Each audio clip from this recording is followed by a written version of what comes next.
Yakobus pasal 1 ayat 12.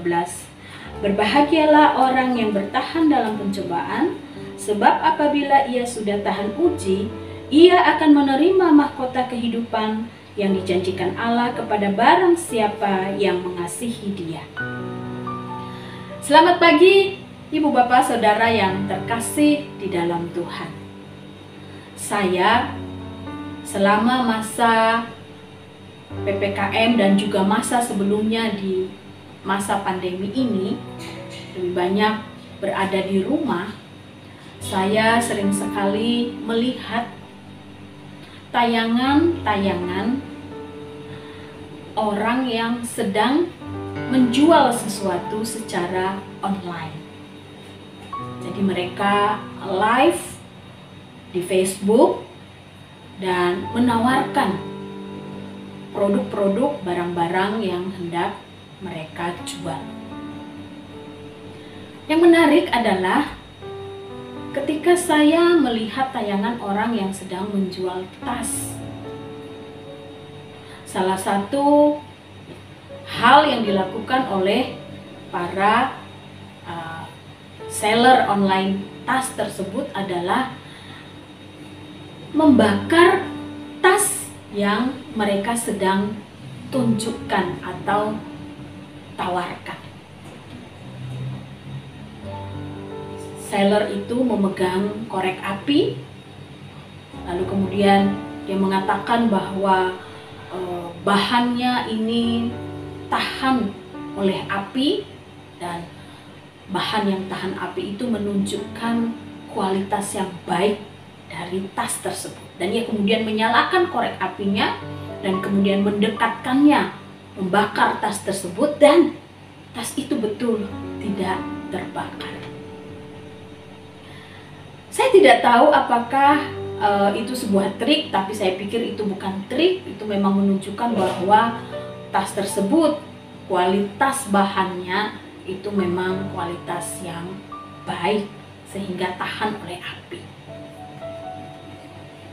Kita juga mungkin pernah mendengar seseorang berkata bahwa orang yang tangguh itu adalah orang yang tahan uji, tahan banting.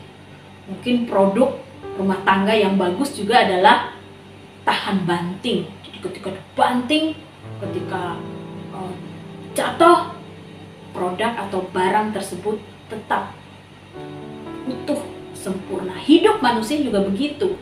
Tahan banting, tahan uji berarti seseorang itu ketika mengalami berbagai-bagai terpaan, hantaman kehidupan, dia tetap survive, dia tetap tangguh, tetap kuat, tetap mampu menjalani kehidupannya dengan baik. Bapak Saudara yang terkasih dalam Tuhan, dalam ayat yang kita baca di dalam Yakobus 1 ayat 12 hari ini mengatakan, berbahagialah orang yang bertahan dalam pencobaan, sebab apabila ia sudah tahan uji. Rupa-rupanya di sini dikatakan bahwa pencobaan-pencobaan, ya, pencobaan yang dimaksud di sini adalah segala sesuatu yang mendatangkan satu pergumulan, yang mendatangkan satu reaksi di dalam diri seseorang di mana ia harus berjuang. Sesuatu yang datang dari luar kehidupannya, bahkan mungkin dari dalam hidup dirinya sendiri, yang membutuhkan satu perjuangan untuk mengatasi. Dan dikatakan di sini, jikalau seseorang bisa menghadapinya, ia bertahan di dalam pencobaan itu, maka ia menjadi seseorang yang tahan uji.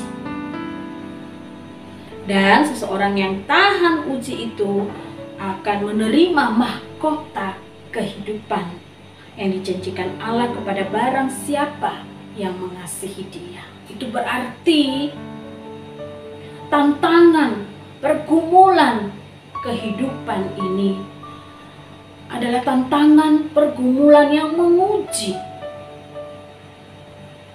Sejauh mana seseorang bisa tetap teguh dan kokoh di dalam iman percayanya kepada Tuhan.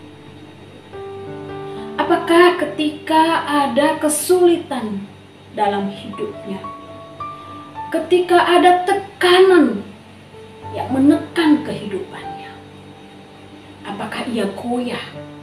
Apakah ia meragukan? Apakah ia melepaskan Tuhan yang selama ini ia pegang? Atau ia tetap bertahan, ia tetap memegang erat Tuhan, ia tetap mengarahkan pandangannya kepada Tuhan.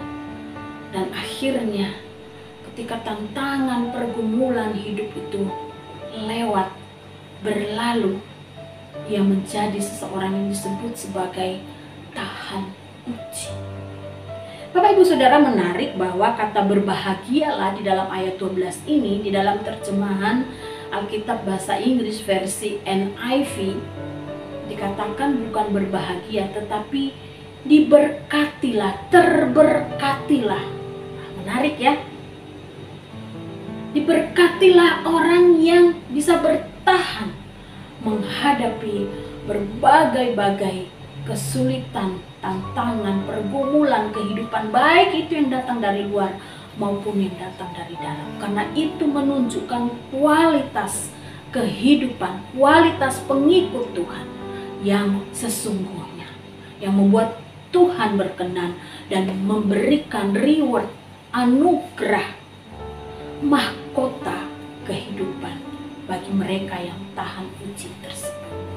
Bapak Ibu Saudara yang terkasih, tentunya kita ingin menjadi seorang yang tahan uji tersebut. Oleh karena itu, apa yang harus kita kerjakan dan kita lakukan dalam kehidupan kita?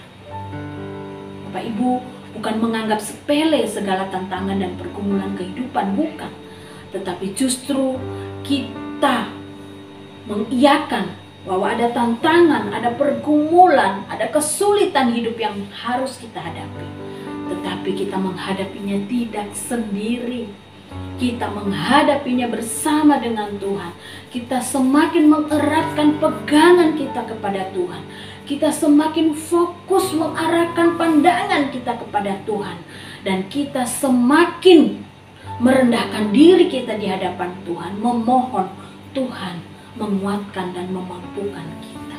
Dengan demikian, kita akan tahan uji. Dan kita akan mendapatkan mahkota yang dijanjikan oleh Tuhan tersebut. Maukah kita, Bapak Ibu Saudara yang terkasih?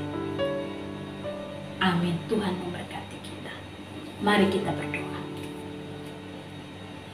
Tuhan, melewati berbagai-bagai tantangan, kesulitan, pergumulan hidup yang kami harus alami, mampukanlah kami untuk tetap bertahan. Bukan dengan kekuatan kami sendiri, tapi dengan kekuatan yang Tuhan anugerahkan kepada kami. Karena ketika kami melewati berbagai-bagai kesulitan dan badai kehidupan itu, kami semakin mengeratkan pegangan kami kepada Tuhan, semakin memfokuskan hidup kami kepada Tuhan, dan semakin merendahkan hati, merendahkan diri kami di hadapan Tuhan, memohon Tuhan menguatkan kami. Terima kasih untuk firman-Mu ini Tuhan. Dalam nama Yesus kami berdoa. Amin. Selamat pagi Bapak Ibu Saudara yang terkasih. Selamat menyambut berkat-berkat Tuhan sepanjang hari ini. Tuhan memberkati kita. Amin.